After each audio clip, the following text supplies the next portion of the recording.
Hello, my name is Michael K, and this is my submission for Pulse. This will be the any percent run of this game. The 100% run would have a bunch of collectibles that are hard to route in and sometimes hard to do. Meanwhile, the any percent has a few pretty neat skips. The game has a very unique take on visuals. It's pretty low poly, but the things that you can see are dependent on sound.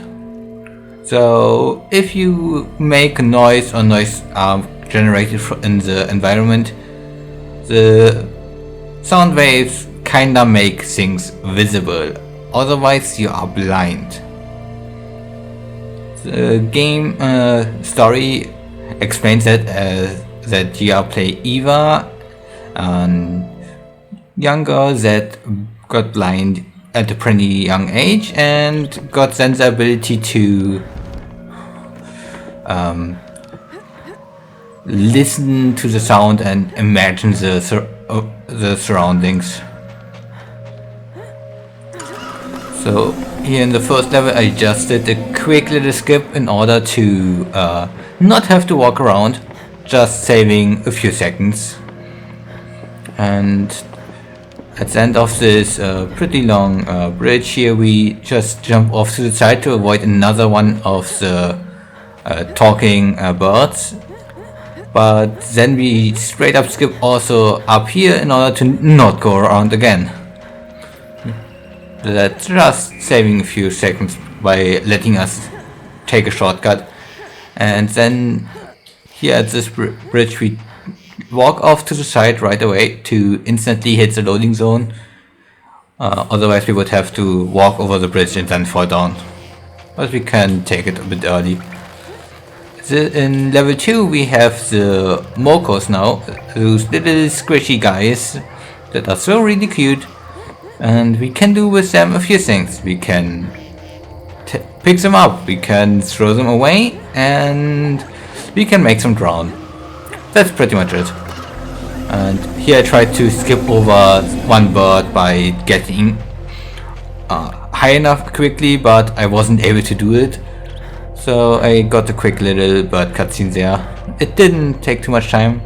But yeah, this one is easy to avoid. Just go above the side, and one of the Mokos clipped into the statue, which is kinda a thing that can happen pretty easily here, but it's not too bad usually. The third level is usually a pretty long puzzle level with a lot of walking around, opening doorways, and yeah, the beginning of the level is the same for us, but then we just skip ahead to the last puzzle and just don't think about it. But even this beginning we skipped around about 10 platforms by just going to the last one. So we're going around this bird, sadly again hitting him, but it's not too bad. We need one of the Mokos right now. They actually have a use in this game, so we need to pick one up. The Moko will allow us to open a pathway. So while I would love to show off the drowning right now, we can't, we actually need him. So we are right now climbing up the mountain. At the top of the mountain there's a chance that there are no Mokos spawning, and at the top we also need a Moko to quickly finish this puzzle up here. So we do get some. I try to hit the goal here from a bit further away than I would usually go for if there are none, but I missed, so I had to quickly pick up another one. Right now we have to just wait for the gears to turn. The thing that's weird about this game is the way that platforms are handled. If a platform is moving, it doesn't move you with it, but once you are standing not on ground anymore, you fall. And here I tried to avoid this little cutscene by jumping over the rail. Again, failed.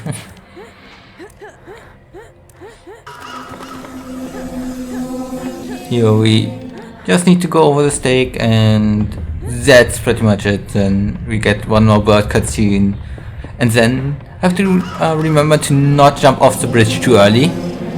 We need to jump off the bridge to skip a bit of animation, but once we are there, we can jump off early.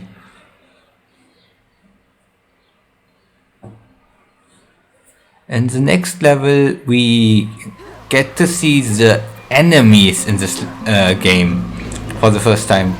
We don't have anything to fight them. We just see those walls around. Those walls, we don't want them. And then there are also bigger enemies, those giant ones. As we have no way to fight them, we just have to wait for them to walk far enough in the cycles to run past everything and ignore everything. So in front of us we have 3 walls that we don't want to have us be too close to them. If they would get too close to us, we would have to reset. We would die, and cycles once you die are very off, so there's no consistent setup done.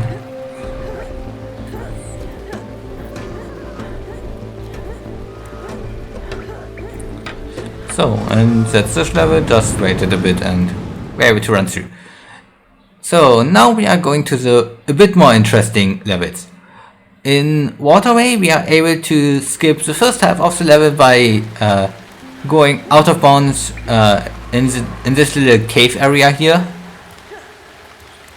It sadly takes me sometimes a few tries. And the sound-based visuals not necessarily making it easy to see if you got a trick or not. So we are now out of bounds, walking over the first half of the level. And yeah, there definitely is a lot of really cool stages on there, but we don't care. So we are now past the first half of the level, also walking in air. How about we also skip the second half of the level?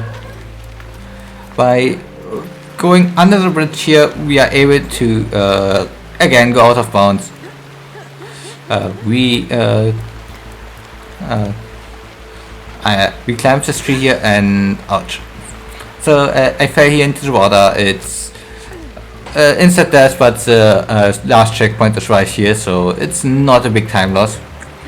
So what I want to do there is climb the tree and then be able to jump back in bounds right at the end. But the actual position of the end is usually on the other side of the river, and there is no solid bridge that's going over there.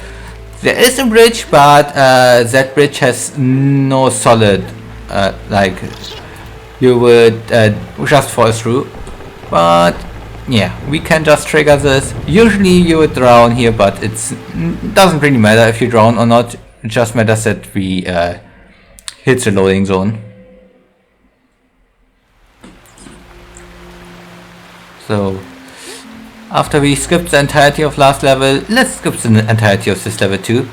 We again go out of bounds here at the trail, able to climb around this tree, and once we are around this tree we are pretty much golden. We just need to go not too close to the water yet.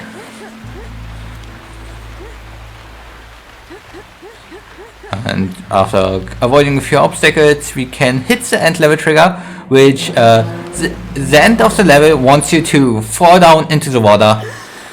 We just hit the trigger where the game goes into the segment where you are kinda flowing down the river. Yeah.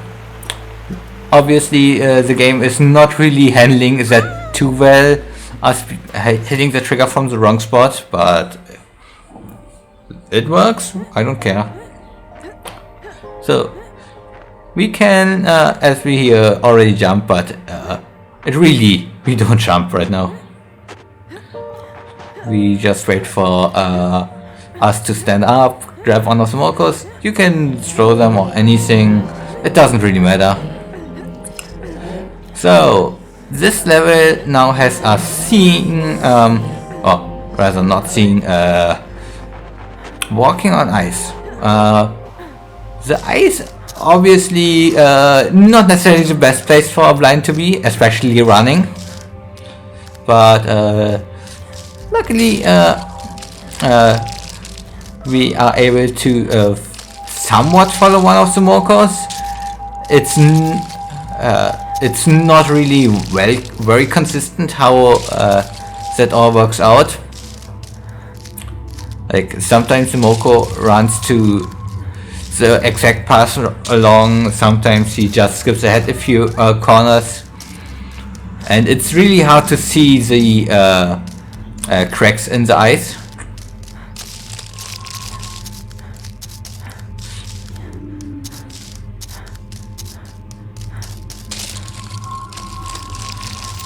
It's always pretty important to go back to the steps. The steps stay visible, so you know where you have been. So if something goes bad and you need to retrace the steps, you can find them again.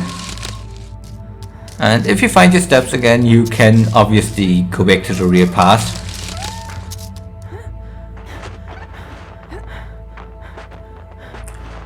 So right now we are done with this level. We just need to go to the exit right through this cave, and then we are in the lair. Well, in the second to last level. I jumped off the edge here at the end, which triggers a death while the game loads the next level, which is technically a time loss, but funny. So in this level we are now having to just run across. It's a very weird scenario for a blind to be in. We jump across a lot of falling platforms and everything, and also have a bunch of obviously knowledge about our world because we can hear it, but I don't think a blind would be able to jump this precise. The Moko hold my jump a lot from being able to get through, and the weird visuals quickly took me there by surprise and almost ran off the edge again.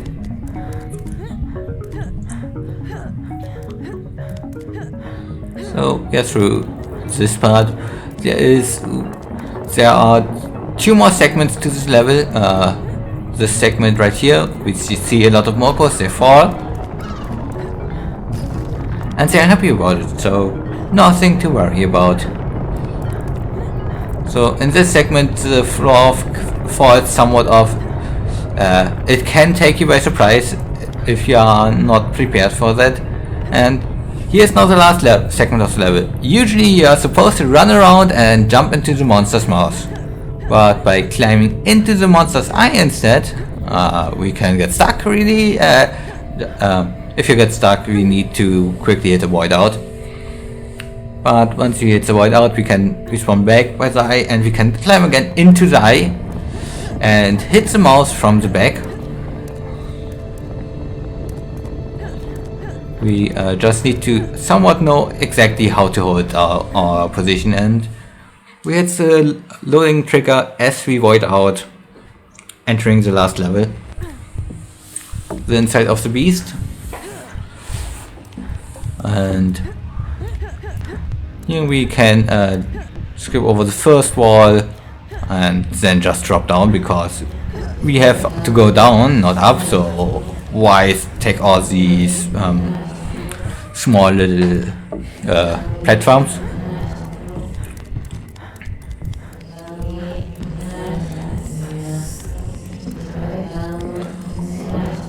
So in this segment, the monster is talking to us about how we will kill it by finishing this. What we are doing right now. What we are doing right now is going for the heart and trying to hug it.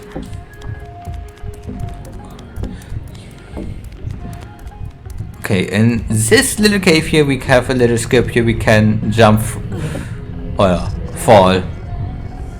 We can jump over half the room, which saves about 3 seconds.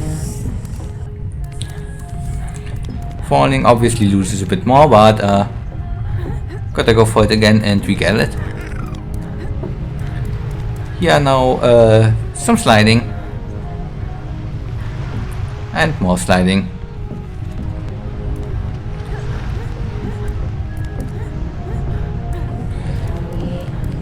So we are now in the last stretch of this level. We run around a few lakes of acid. If we would fall down into them, they'd insta-kill us, and now we are running to across a pretty straight path. The screen starts to shake really fast, and we touch the heart. I kind of split it a bit early. Yeah, would have been like a 16-11 if I would have split it on time. We split usually on the fade out, but that's it. That's for it. I hope you enjoy this game. This game has an amazing art style. I guess it's the best way to describe it, with the visual feature of sound. It's pretty unique, I would say, and yeah, I think this game is hopefully interesting for you, and yeah, hope you enjoy, and letting the credits roll now, having you hopefully like the game, and bye.